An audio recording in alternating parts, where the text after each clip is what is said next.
Baik, pertemuan kali ini kita akan membahas tentang water treatment.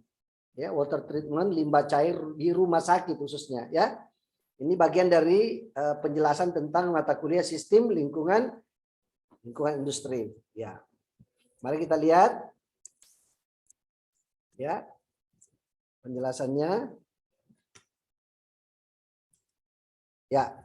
Jadi water treatment atau limbah cair rumah sakit itu adalah secara umum artinya limbah atau buangan ya, sesuatu baik berupa padatan ya, cairan maupun gas. Yang banyak sekali adalah padatan dan cairan ya. Ya kalau industri yang ada itu biasanya lebih banyak juga adalah gas ya. Jadi polutannya berupa gas. Kalau ini cairan ya, cairan ya. Kita akan lihat tentang apa pengertian limbah industri rumah sakit, kemudian bagaimana karakteristik limbah cair itu, kemudian sumber limbahnya dari mana ya, sumber limbah cair itu, kemudian standar baku mutu ya yang disyaratkan, kemudian bagaimana teknik pengolahan limbah cair rumah sakit ya. Ya. Nah, kita lihat di sini adalah bahwa secara umum limbah rumah sakit itu adalah sesuatu yang buangan dari rumah sakit ya, sebagaimana kita sudah jelaskan tadi. Limbah rumah sakit itu ada berupa padatan, ada cairan ya. Kalau gas mungkin tidak terlalu banyak ya, yang paling banyak itu cairan dan padatan ya, dan padatan. Nah, kita lihat itu beberapa hal, silakan dilihat di slide ya, apa bentuk-bentuk yang terkait dengan limbah itu ya. Jadi sesuatu yang mencemari ya. Jadi memang mesti ada saluran-saluran pelepasan limbah ya, supaya limbahnya bisa dilokalisir ya, dilokalisir ya. Baik. Nah, limbah cair rumah sakit ini adalah sangat bermacam-macam ya. Ya, limbahnya ya tentu sumbernya dari rumah sakit ya. Limbah cair ini ya. Kita lihat bisa berupa obat-obatan atau cairan, emulsi. Bisa juga berupa darah. Itu kan cairan ya. Ya, cairan ya. Jadi semua ini adalah sangat mengganggu ya. Nah, kalau terjadi pencemaran di rumah sakit tentu akan mengganggu lingkungan rumah sakit ya, yang tadinya orang yang sakit makin sakit lagi ya, itu yang terjadi. Kemudian kita lihat karakter limbah cair itu ya, karakteristik apa cirinya limbah rumah sakit itu ya. Kita lihat bahwa dia campuran ya, macam-macam ya. Ya, ada organik, ada anorganik ya, begitu ya. Ya, kemudian kita bisa lihat limbah cair itu bisa berupa BOD atau COD. Ya, BOD itu singkat kepanjangan dari biological oxygen demand. Jadi kebutuhan oksigen ya berbasis biologi ya, atau COD atau chemical oxygen demand ya. Nah, itu ya. Kemudian bisa dilihat dari pH-nya ya. pH yang biasanya cenderung asam ya. Kemudian mengandung bakteri patogen. Maksudnya patogen itu penyakit yang bisa mencemari orang yang lain ya. Nah, ini ada baku mutu limbah cair ya. Sudah ada peraturannya, bisa dilihat di sini ya. Peraturan yang dikeluarkan oleh pemerintah berapa baku mutu limbah cair itu ya. Jadi ada di sini tertulis karakteristiknya apa ya. Kemudian kadarnya berapa ya, itu sudah tercantum. Jadi sudah ada aturannya. Ini namanya nilai ambang batas. Nah, ada pertanyaan di soal tugas, ada namanya nilai ambang batas atau NAB. Nilai ambang batas itu adalah nilai di mana polutan atau polusi yang terjadi tidak boleh melebihi. Ya, kalau dia melebihi itu sangat berbahaya. Ya, nilai ambang batas paling atas. Ya, kalau di bawah tentu lebih bagus, tapi kalau dia di atasnya, nah itu berbahaya.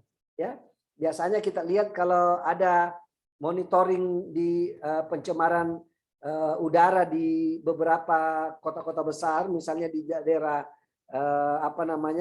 jalan raya, itu ada biasanya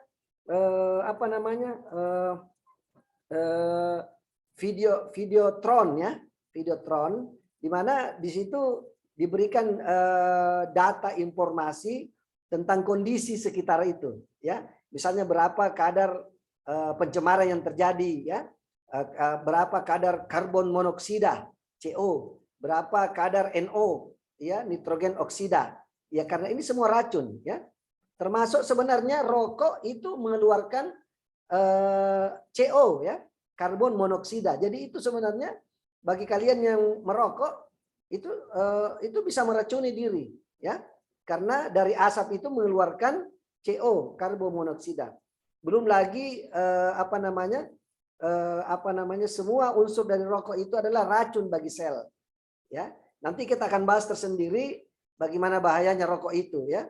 Oleh sebab itu sebelum dijelaskan nanti kapan, ya, saya kira ini kesempatan kita belajar tentang sistem lingkungan industri. Bagi kalian merokok, ya, segera berhenti. Ya, memang tentu tidak gampang, ya, tapi kalau ada komitmen yang kuat, ya, untuk tidak mencemari diri dan mencemari orang lain, ya, segera berhenti karena ini sangat berbahaya bagi lingkungan, ya. Belum lagi yang lain-lain, ya. Jadi sama itu asap rokok yang keluar dengan asap knalpot, baik dari motor maupun dari mobil, ya, dari truk, itu mengeluarkan karbon monoksida, ya. Jadi gas beracun CO namanya. Baik, kita lanjutkan.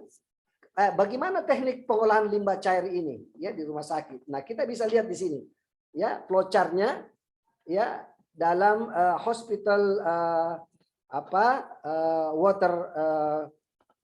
wastewater treatment plan, ya.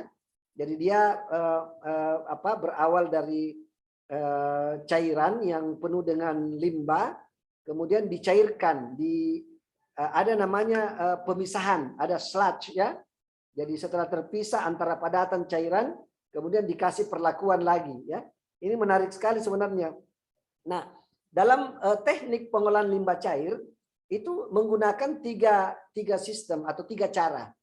Bisa dengan cara fisika, bisa dengan cara biologi, dan bisa dengan cara kimia, ya. Ya. Ini yang dilakukan oleh water treatment di mana-mana. Nah, coba kita lihat teknik pengolahan secara fisika, ya.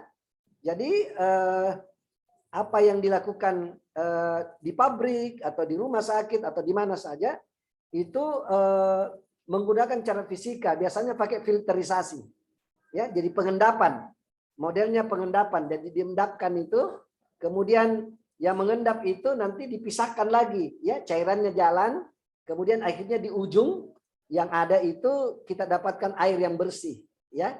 Bagaimana menunjukkan bahwa air itu bersih dalam arti tidak ada lagi unsur yang bisa meracuni? Biasanya pakai bioindikator. Ya, bioindikator itu artinya indikator hidup seperti di ujung itu dari